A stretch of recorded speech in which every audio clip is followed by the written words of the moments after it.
Parents buy them as a soft, safe alternative for children to play on, but what gives baby mats their bounce may actually be dangerous. Some European countries have already banned them, but they're still being sold here in Canada.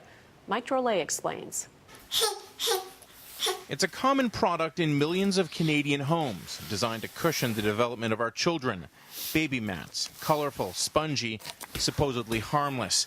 But when Belgium and France took a look at what was inside them, they banned them outright. Because of the formamide problem. You can't see formamide. It's an additive used to give plastics elasticity. It's the bounce in foam mats. EU scientists concluded it seeped out of mats as a gas and could be dangerous for infants.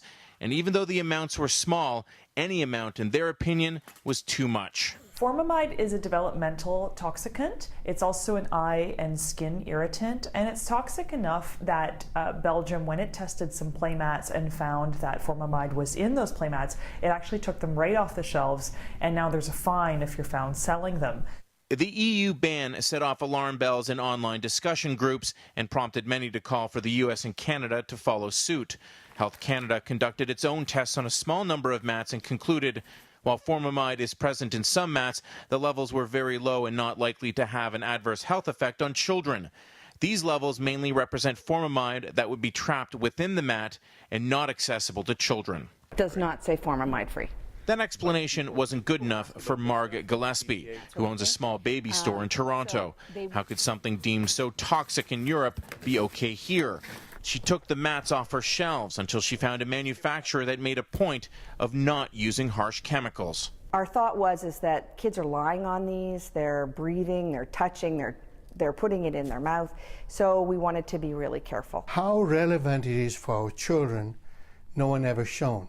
We need some studies in children. These should be done. Dr. Gideon Corin needs more proof. Tests have only been conducted on mice, and what we know isn't conclusive.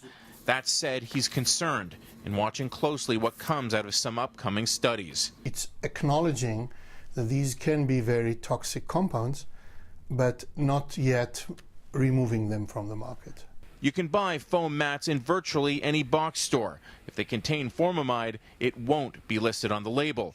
The good news is studies show exposure comes from breathing in fumes, which dissipate after a few weeks.